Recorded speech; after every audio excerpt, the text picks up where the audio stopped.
Hello everybody, welcome back. It is Sleepy Panda 27 here, and today we are going to have our second week review of the Aegis League. Today's schedule, we're going to review how the teams did, and then we're also going to go a bit over the league structure.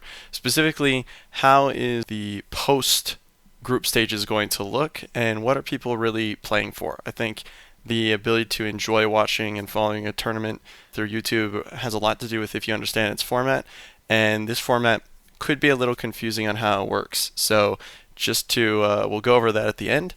Without further ado, let us look at the Champions League. So where did we leave off? So this is where we left off week one. This is cross group stages. Everyone played 4 matches. Everyone played against the every team in the other group, right? So Azir's Ascended play against all 4 teams here, but did not play against Misfortune Powder Monkeys or Maokai Saplings or Swain's Flock. That's where we left off. We can see that 2 teams went 3-1, and everyone else did slightly worse than that. Every team in Group 2 went 2-2, except for Lee Sin Dragons, who went 3-1. And you can see that Maokai Saplings and Swain's Flock went 1-3. So there's an argument that Group 2 outperformed Group 1 the first week, but there's 2 teams at the top of their respective groups. And let's see how that's updated. So if we go to standings, we can see that quite a bit has changed. But the themes haven't changed. You can see that the bottom 3 teams in Group 1 are not performing as well as all of the teams in Group 2, whereas Azir's Ascended is dominating. And Group 2 continues to be incredibly tight. Incredibly tight. So just to review the scores of each week, let's go ahead and compare. So Azir's Ascended was 3-1. They went 3-0 this week. So Azir's Ascended went 3-0. Swain's Flock, how are they doing last week? They went 1-3, and they jumped from the bottom of the group all the way to second place. So they went from 1-3 to 2-4. So they had a 2-1 score this week. Powder Monkeys, I believe, is actually going to be a very similar story. No, they went from 2-2 rather to 3-4. So 2-2 to 3-4 actually means they went 1-2. And Maokai Saplings, unfortunately, I believe went 0-3 this week. Let me just verify that. Yeah, 1-3 to 1-6. So we actually had quite a tiered team performance here this week, with the notable difference being that Swain's Flock pulled ahead in second place of Group 1 compared to last week, where they were in last place according to tiebreakers. You can see that here. And Misfortune's Powder Monkeys losing their second place spot to go to third place. So a little bit of a swap up between these 2 teams, but unfortunately Maokai Saplings didn't perform too well, and Azir's Ascended did quite well in the group. Let's go. That's my team, so I'm very happy about that. Let's take a look at Group 2, because Group 2 you can see quite a few things shook up. So Victor's Glorious Evolution, they were at 2-2 last week. They ended up 4-3, so they had a 2-1 score this week. Nora's Tea Drinkers, same deal, 2-1. Lee Sin's Dragons went from 3-1 to 4-3, so unfortunately they had a week where they went 1-2. So a rough week for Lee Sin's Dragons. And Aatrox's Darken unfortunately also went 1-2. They went from 2-2 to 3-4. So we can see that Lee Sin's Dragons dropped all the way from first place to third place, although you could see that all 3 of these teams are tied here. Right? We had 3 teams at 4-3. And unfortunately, Aatrox's Darken, even though they also went 1-2, they unfortunately didn't have the lead that Lee Sin's Dragons did from week 1. So they're unfortunately last in the group, although it is incredibly close.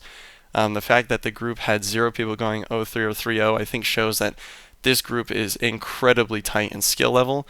I think this group will be super interesting. This group will feel really tense. I think everyone in this group is going to have to work hard if they're going to want to win it, and it's just going to be a brutal situation here in Group 2. That's pretty interesting. Right now it's pretty undecided.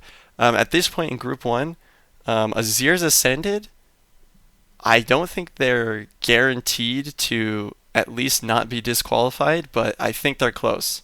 6-1 is a pretty dominating lead, and it is going to be pretty hard to not only get them out of first, it'll definitely be doable, but knocking Azure Ascended from first will be difficult, let alone knocking them out of the tournament completely. I think Azure Ascended might have to lose every single game, every single match from here on out to even come close to being eliminated.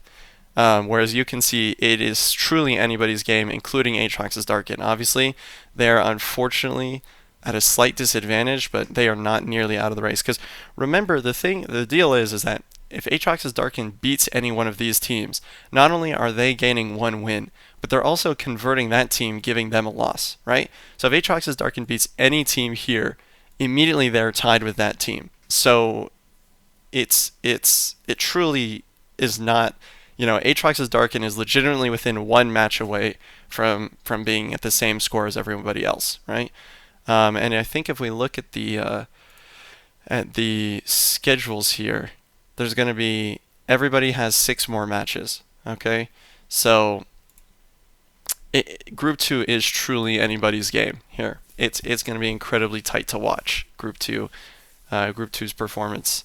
So that is exciting. Let's take a look at the Ascension League here. If we go to Ascension League and we go to standings, we have a very interesting story already from these standings, but let's take a look at last week. Last week we had Teemo's Puffcaps and Barge Chimes going 3-0, Mighty Poros going 2-1, Gangplank's Powder Kegs going 1-2, and the Trundles Trolls and Garen's Vanguard going 0-3. Let's look at where they are this week. We can see that Teemo's Puffcaps simply cannot be stopped. They had their first week starting out 3-0, their second week going 3-0 for a total of 6-0. That is incredible. Brahms Mighty Poros ended up, I believe, if we look, Brahms Mighty Poros went 2-1. Hey, guess what? They went 2-1 again.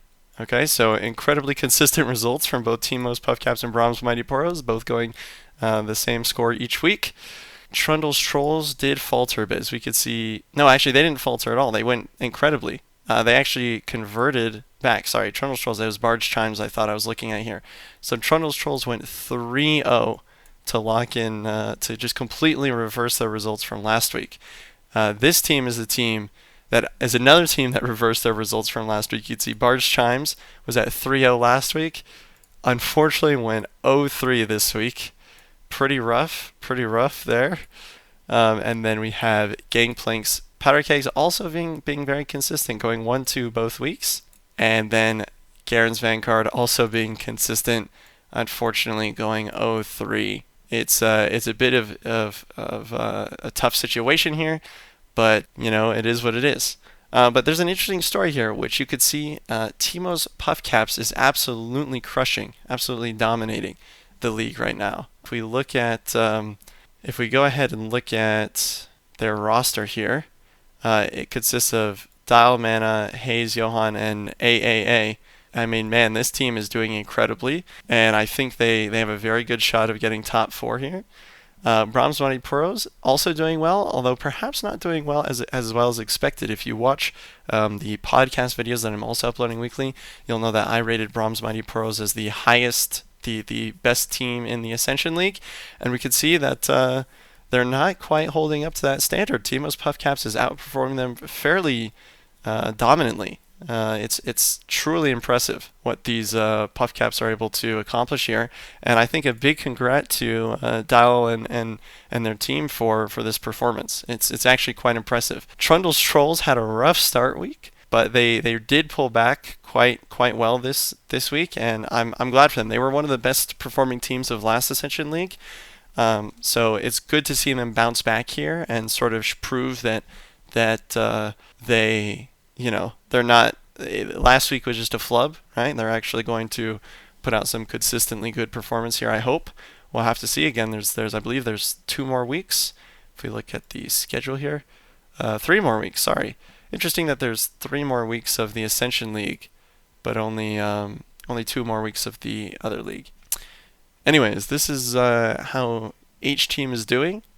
Unfortunately, and we can see Gangplank's and Garen's Vanguard performing consistently, slightly under average here. I think that both teams, given 3 weeks, can definitely still pull into the top 4. for sure. That's definitely possible. But they're definitely going to have a bit more of a tough task ahead of them. They're going to have to put in some work and some effort there to get there. But seriously, a huge congrats to Timo's Puff Caps because I think that going 6-0 in 2 weeks is actually a very, very impressive performance here. So well played to them. Okay, so that's a quick recap of that. Something else I want to look at is I want to follow any standout players here. So we can look at the team now. Of course, these stats for the Ascension League only cover 1 week. So all these 100% set win rates are less impressive when you consider the fact that all they did was go 2-0 in 1 week. And a lot of these 0% stats are not as impressive when you consider there's a lot of people who didn't even play, right? So Methodical, Goofy, Salazar, Reagan, Shodox, Conch, and Never Walk Alone. None of these people played that week at all. They have 0 wins, 0 losses. That counts as 0%, but unfortunately, they're being a bit disparaged by these numbers here. But the teams to look out for, you can see Azir's Ascended, who performed well. I'm proud to say that we all went 2-0. We had a very dominant week. Not only did we go 3-0, but not even a single one of us lost a set last week, so that was pretty awesome. We can also see that Nora's Tea Drinkers has 2 people on their team that went 2-0 as well. If we take a look at how they are doing, so they actually went 2-2 in the last thing. I believe they were one of the teams that went 2-1. Is that right? Standings. Yeah, they went 2-1, and they ended up second in their group. So you could see that some pretty strong performances from players on those teams, and those are the only teams with more than one person in the X and O category. We can also give a huge congrats though to Robomaster and Rich Game Buddy, who also went 2-0 for Aatrox's Darkin, Victor's Glorious Evolution. Unfortunately, Aatrox's Darkin pulled down just a little bit.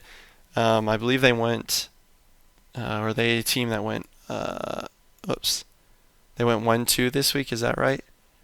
Yeah, they unfortunately went 1-2. So even though that actually means something unfortunate because Aatrox's Darkin, because Rich Game Buddy went 2-0.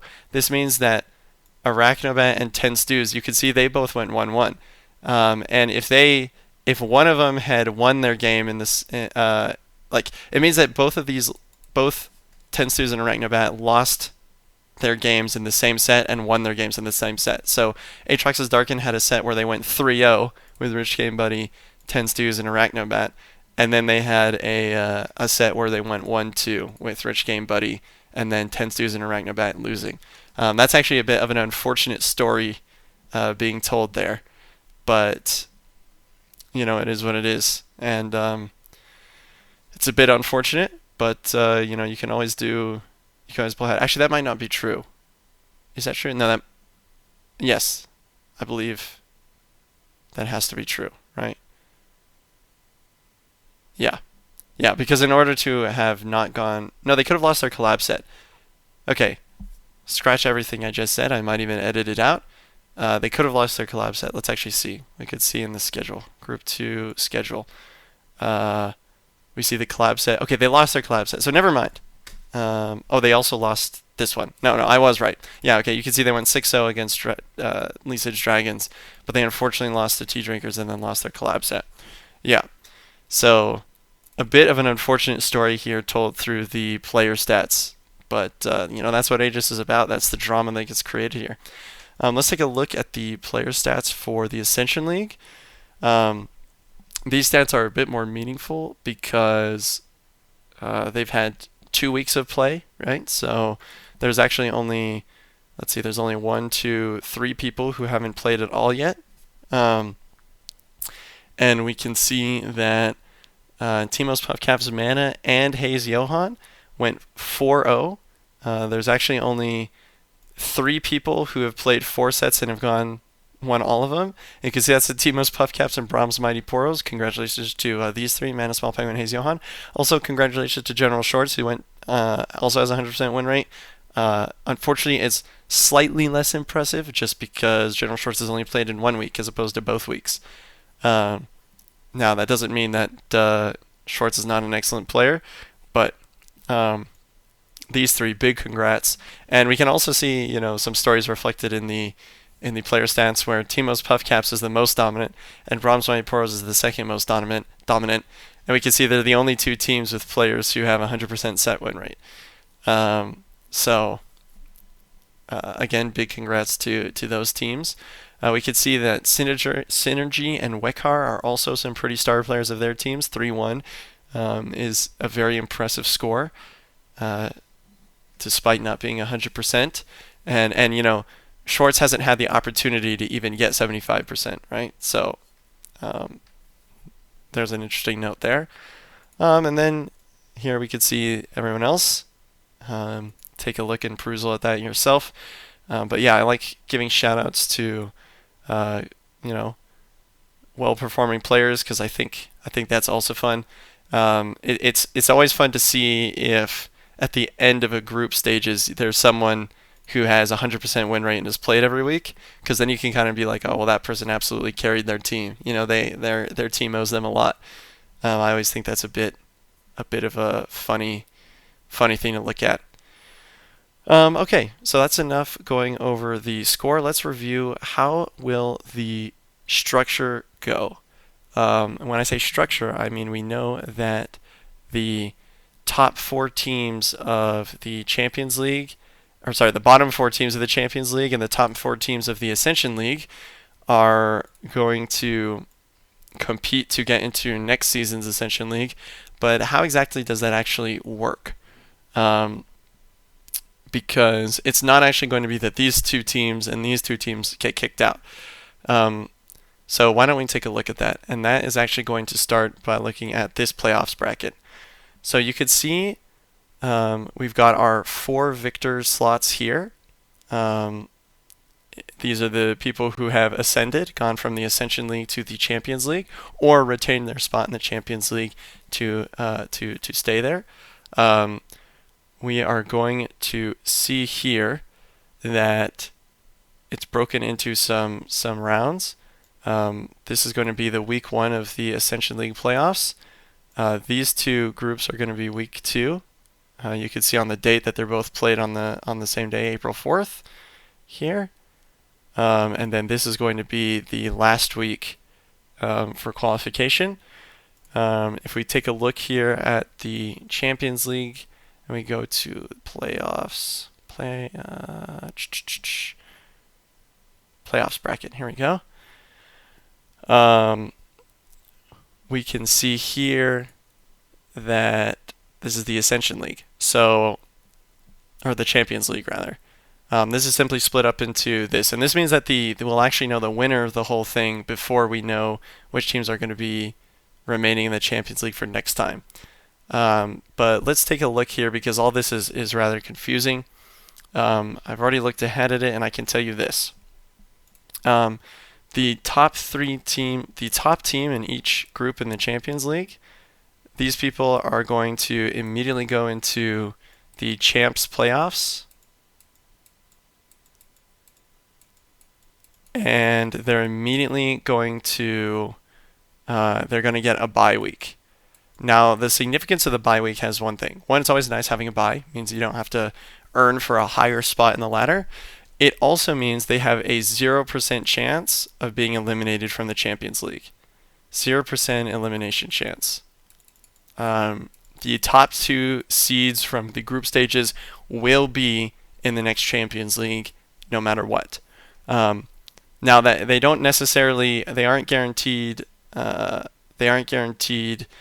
winnings, but they're guaranteed top 4. So it is actually true because places 1 through 3 get some earnings, get some money, and so it is true that it's guaranteed that one of these two teams will win something because they're guaranteed top 4 actually.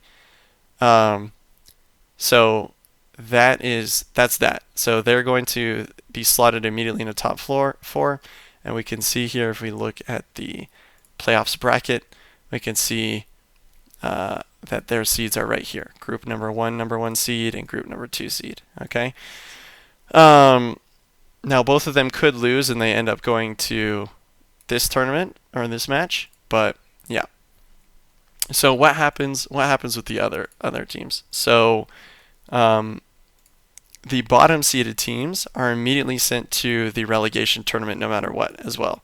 So relegation and relegation. Or relegation.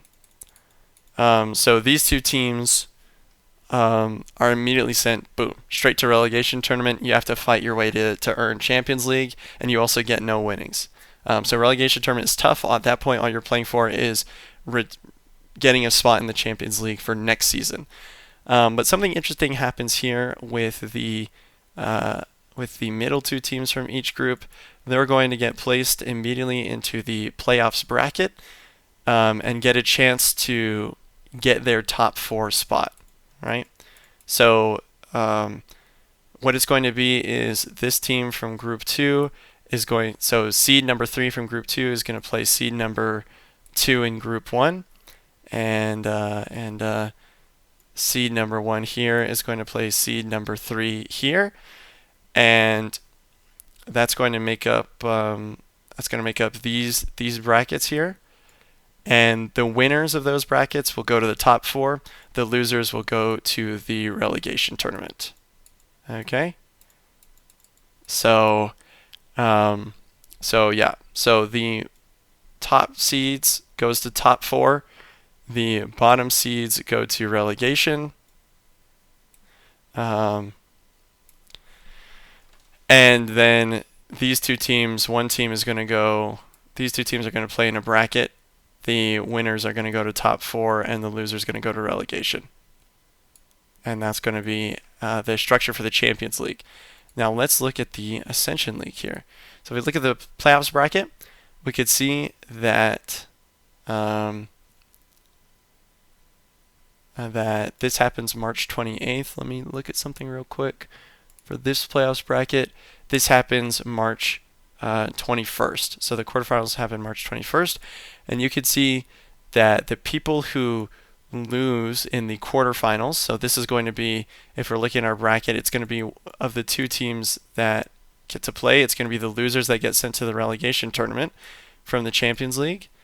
They are going to play against the Ascension League's number 4th seed spots. So what does that mean for the standings here? This means that these 2 teams are going to play against the Champions League teams. And the idea is that the better you perform in a tournament, you get the people who perform the worst, right? So the advantage to seeds is that the better you do in a tournament, the weaker opponents, in theory, you'll get. Now, that obviously will depend on the matches, but in theory, that's how it's going to go. So yeah, the people who perform the best, which is going to be the people who barely made it out, who were in the Champions League playoffs and lost. These are the people who are performing the best that are in the relegation tournament. They're going to play versus the 3rd and 4th seed, and that's going to be week 1. Week 2 of the Ascension League playoff is going to be the top 2 teams from the Ascension League playing against these matches. So we can boom, boom. And these are going to be people who perform the best. So the people who perform the best, so Timos, Puffcaps, and Brahms Manipurs in this instance, obviously that the leaderboards may change. Those 2 teams are going to play against the people who from the previous week who won. In the same week, though, the lowest seeds in the Champions League are going to play against the losers of this match, right? So the losers of this match, these matches are going to go down here. Okay? So what all does this mean? This essentially means that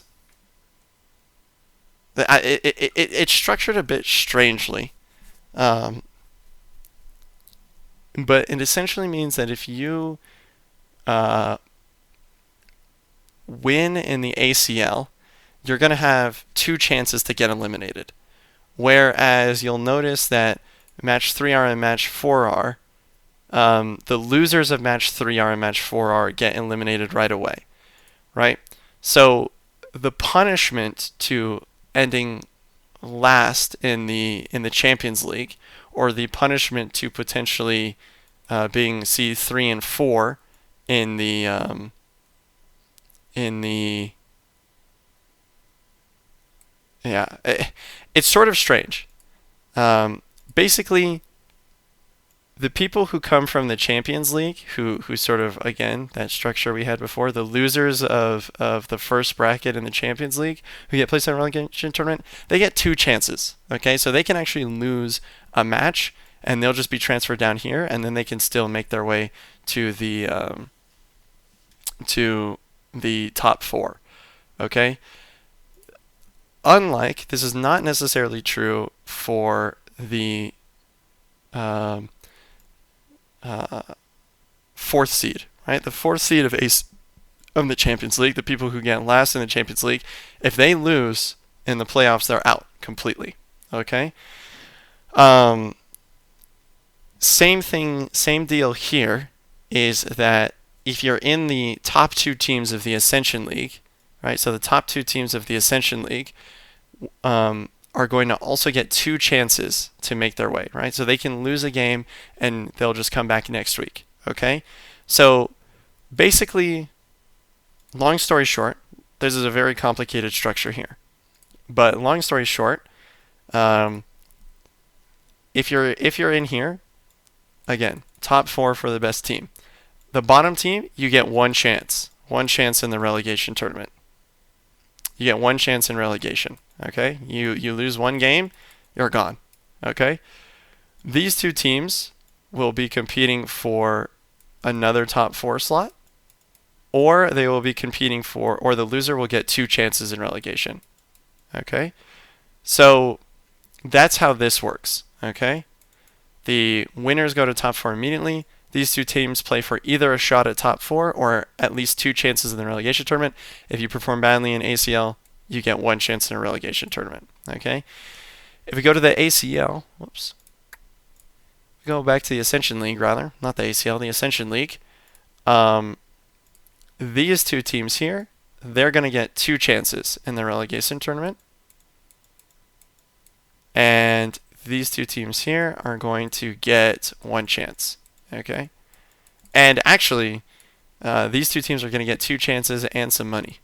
Boom. Top two teams of the Ascension League after the group stages, I believe, get earnings. I believe that is true. So this is essentially what you're playing for. Is top two teams get two chances and some small winnings from the Ascension League. I believe the winnings are $80. No, they were $80 last season when there were 8 teams. This season, I think it'll only be $60, unfortunately. I think it's 60. And then they also get two chances in the relegation tournament, which actually sort of does a funny pattern of the top teams in the Ascension League. The top teams in the Ascension League do get better rewards than the bottom teams of the Champions League, which is sort of funny.